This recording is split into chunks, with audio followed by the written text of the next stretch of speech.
Friends welcome to secret of சமையல். இன்னைக்கு நம்ம பார்க்க போறது ஒரு Mumbai style street food recipe. நம்ம ஏற்கனவே நம்மளோட சேனல்ல வடா பாவ் பார்த்திருக்கோம். இன்னைக்கு நம்ம பார்க்க போறது பாவ் வடா. வடா பாவ்ல வந்துட்டு நம்மளோட உருளைக்கிழங்கு போண்டா மாதிரி போண்டா செஞ்சுட்டு அதை வந்துட்டு பாவுக்குள்ள வச்சு சர்வ் பண்ணுவாங்க. பாவ் வடால வந்துட்டு இந்த மாதிரி பாவுக்குள்ளேயே வந்துட்டு அந்த ஸ்டஃபிங் வச்சு அதை வந்து பஜ்ஜி மாதிரி போட்டு எடுத்து சர்வ் பண்ணுவாங்க. அதுதான் வித்தியாசம். ரெண்டுமே செம டேஸ்டியா இருக்கும். நம்மளோட சேனல்ல நம்ம வடா பாவும் போட்டிருக்கோம். இப்ப நம்ம செய்ய போறது பாவ் வடா. இப்ப இது உள்ள எப்படி இருக்குது அப்படின்னு உங்களுக்கு காட்டுறேன். இந்த ஸ்டஃபிங்கோட பார்க்கும் போதே செம்ம டேஸ்டியா இருக்கும். செம ஃபில்லிங்காவும் இருக்கும் இது சாப்பிட்றதுக்கு. உள்ள சூப்பரான உருளைக்கிழங்கு ஃபில்லிங்கோட செம்ம டேஸ்டியான பாவ் வடா. வீடியோக்குள்ள போறதுக்கு முன்னாடி நீங்க என்னோட சேனலுக்கு இப்பதான் முதல் முறையா வரீங்கன்னா வீடியோ கீழே இருக்கிற சப்ஸ்கிரைப் பட்டனை மறக்காம பிரஸ் பண்ணிக்கோங்க. பக்கத்துல இருக்க நோட்டிபிகேஷன் பெல்லையும் மறக்காம கிளிக் பண்ணிக்கோங்க. அப்பதான் என்னோட ஃபியூச்சர் நோட்டிபிகேஷன்ஸ் உங்களுக்கு உடனே வந்து சேரும். இப்ப வாங்க வீடியோக்குள்ள போலாம். இந்த சூப்பரான பாவ் வடா எப்படி செய்யலாம் அப்படின்னு பாக்கலாம். பேன் அடுப்புல வச்சிருக்கேன். இதுல ஒரு 2 டீஸ்பூன் அளவுக்கு எண்ணெய் விட்டுருக்கேன். இதுல நம்ம ஃபர்ஸ்ட் என்ன செய்யலாம்னா ஒரு 1/2 டீஸ்பூன்ல இருந்து 3/4 டீஸ்பூன் அளவுக்கு இஞ்சி பூண்டு விழுது சேர்த்துக்கலாம்.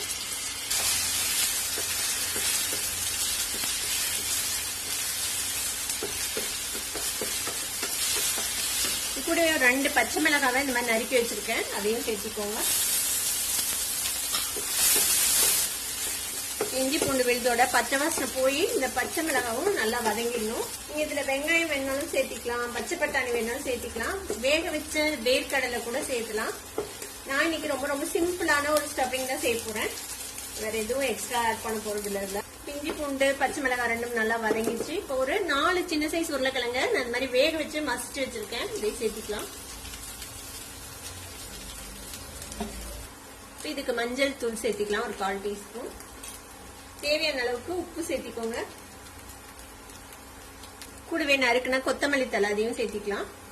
இது எல்லாத்தையும் சேர்த்தி நல்லா வதக்கி விட்டுறலாம். இதோட கூடவே நம்ம காரத்துக்கு கொஞ்சமா மிளகாத்தூள் சேர்த்திக்கலாம். மிளகாத்தூளே டோட்டலா அவாய்ட் பண்ணிட்டு முழுக்க நீங்க வந்துட்டு பச்சை மிளகாவே சேர்த்திக்கலாம். எப்படி பிரியமோ இந்த மாதிரி நீங்க செஞ்சுக்கோங்க. இது எல்லாத்தையும் சேர்த்தி நல்லா மிக்ஸ் பண்ணி விட்டுறலாம்.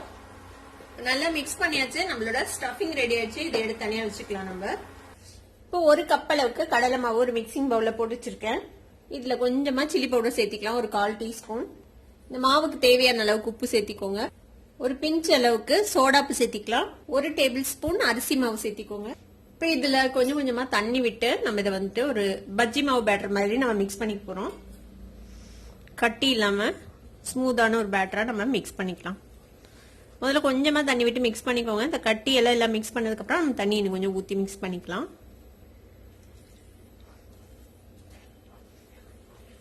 இந்த மாதிரி இந்த அளவுக்கு ஒரு கன்சிஸ்டன்சில மாவு ரெடி பண்ணி வச்சுக்கோங்க. இப்ப இந்த மாதிரி பாவு எடுத்துக்கோங்க. நம்ம ரெடி பண்ண ஸ்டஃபிங்கும் எடுத்து வச்சுக்கலாம். இப்ப இதை என்ன பண்ணலாம்னா இது வந்துட்டு நம்ம 2ஆ கட் பண்ணிக்கணும். சென்டர்ல வந்துட்டு இந்த ஸ்டஃபிங் வச்சு ஸ்டஃப் பண்ண போறோம். ஃபுல்லா கட் பண்ணாதீங்க. இந்த மாதிரி பாதியா கட் பண்ணிக்கோங்க. இந்த சைடு விட்டுட்டு இப்ப இதுக்கு மேல நம்ம வந்துட்டு தேவையான அளவுக்கு இந்த ஸ்டஃபிங் வச்சுக்கலாம். நிறைய ஸ்டஃபிங் வச்சீங்கன்னா நல்லா இருக்கும். உங்களுக்கு மசாலா எவ்வளவு வேணுமோ அந்த அளவுக்கு நீங்க வந்துட்டு உள்ள வந்துட்டு ஸ்டஃப் பண்ணிக்கோங்க. இந்த மாதிரியே எல்லா பாவுலையும் நம்ம ஸ்டஃப் பண்ணி வச்சிடலாம். இந்த உருளைக்கிழங்க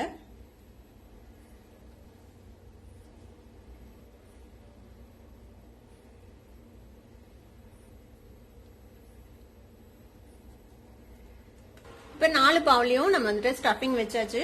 நம்ம ரெடி பண்ண அளவுக்கு ஸ்டஃபிங் வந்துட்டு கிட்டத்தட்ட ஒரு 6 பாவுக்கு சரியா இருக்கும்.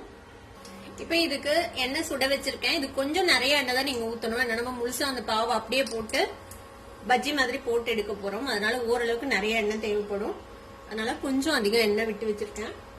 சூடாகட்டும். இப்ப எண்ணெய் வந்துட்டு மீடியமா ஹீட் ஆயிருக்குது. இப்போ நம்ம ரெடி பண்ணி வச்சிருக்கோம்ல இந்த ஸ்டஃப் பண்ணி வச்சிருக்கிற பாவு இருக்குல்ல, இதை நல்லா இந்த மாதிரி பிரஸ் பண்ணி கொஞ்சம் பிளாட்டா பண்ணிக்கோங்க. இதை வந்து நம்ம ரெடி பண்ணி வச்சிருக்கோம் இந்த மாவுல டிப் பண்ணி நம்ம வந்துட்டு பொரிச்சுக்க போறோம். இது மாதிரி டிப் பண்ணிக்கோங்க. மாவுல டிப் பண்ணிட்டு இது அழுங்காம எடுத்து எண்ணெயில போட போறோம். ஒண்ணாவே பொரிப்போம். ஏன்னா நம்ம கிட்ட அவ்வளவு பெரிய வடைச்சட்டி இருக்காது யார் வீட்லயும். அதனால இந்த மாதிரி ஃபர்ஸ்ட் ஒண்ணு போட்டு இந்த மாதிரி எண்ணெய மேல வந்துட்டு இப்படி ஊத்தி விடுங்க. அதுக்கப்புறம் நம்ம டர்ன் பண்ணலாங்க.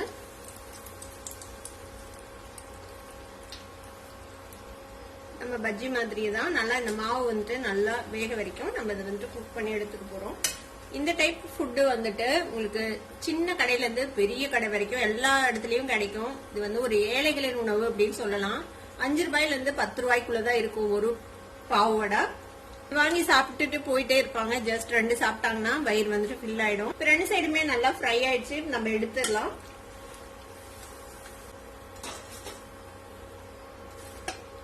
நம்மளோட சூப்பரான மும்பை ஸ்டைல் பாவ் வடா ரெடி ஆயிடுச்சு. இந்த பாவ் வடா கூட அவங்க கொடுக்குற இன்னொரு ஐட்டம் வந்துட்டு பச்சை மிளகாய். இந்த பச்சை மிளகாவை நான் லைட்டா கீறி வச்சிருக்கிறேன். எல்லா பச்சை மிளகாவையும் அப்படியே போட்டீங்கன்னா வெடிக்கும். அதனால லேசா கீறி வச்சுக்கோங்க. கொஞ்சம் காரம் கம்மியா இருக்கிற மிளகாய் எடுத்துக்கோங்க. அப்பதான் வந்துட்டு நம்ம சாப்பிட முடியும். ரொம்ப காரமா இருந்ததுன்னா சாப்பிட முடியாது. இந்த மாதிரி இதை வந்துட்டு பொரிச்சுக்கலாம். மிளகா வந்து காம்போட பொரிப்பாங்க. அப்பதான் உங்களுக்கு அதை கையில பிடிச்சி சாப்பிடறதுக்கு கரெக்டா இருக்கும். நான் வந்துட்டு இது எல்லாத்தையும் காம்பை எடுத்து வச்சுட்டேன் ஃப்ரிட்ஜ்ல சேவ் பண்றதுக்காக. அதனால நான் காம்பு எடுத்த மிளகா போட்டுட்டேன். இந்த மாதிரி நல்லா ஃப்ரை பண்ணிக்கோங்க. இந்த அளவுக்கு நம்ம ஃப்ரை பண்ணி எடுத்த மிளகா இருக்குல்ல, அதுக்கு மேல கொஞ்சமா உப்பு தூள் தூவிட்டுருங்க. நல்லா உப்பு உரைச்சிக்கிட்டு இருக்கும். அப்பதான் அந்த காரம் வந்துட்டு உங்களுக்கு பேலன்ஸ் ஆகும். உப்பு மிக்ஸ் பண்ணி வச்சிடலாம். நம்மளோட பாவ் வடை இப்ப ரெடி ஆயிடுச்சு. இது வந்துட்டு இந்த மாதிரி இந்த பொரிச்சு எடுத்தோம்ல அந்த மிளகாயோட சர்வ் பண்ணலாம். நீங்க தேவைப்பட்டா கிரீன் சட்னி இல்ல கார சட்னி ஏதாவது வச்சு கூட சர்வ் பண்ணலாம். ரொம்பவே டேஸ்டியா இருக்கும். கண்டிப்பா ட்ரை பண்ணி பாருங்க. ட்ரை பண்ணி பார்த்துட்டு எப்படி இருந்தது அப்படின்னு கமெண்ட்ஸ்ல ஃபீட்பேக் கொடுங்க. இந்த வீடியோ உங்களுக்கு பிடிச்சிருந்ததுன்னா சப்ஸ்கிரைப் பண்ணுங்க. பக்கத்துல இருக்க பெல் ஐகானை கிளிக் பண்ணுங்க. அப்பதான் என்னோட ஃபியூச்சர் நோட்டிபிகேஷன்ஸ் உங்களுக்கு உடனே வந்து சேரும். லைக் பண்ணுங்க, ஷேர் பண்ணுங்க. தேங்க்யூ ஃபார் வாட்சிங் வீடியோ வியூவர்ஸ். Bye bye.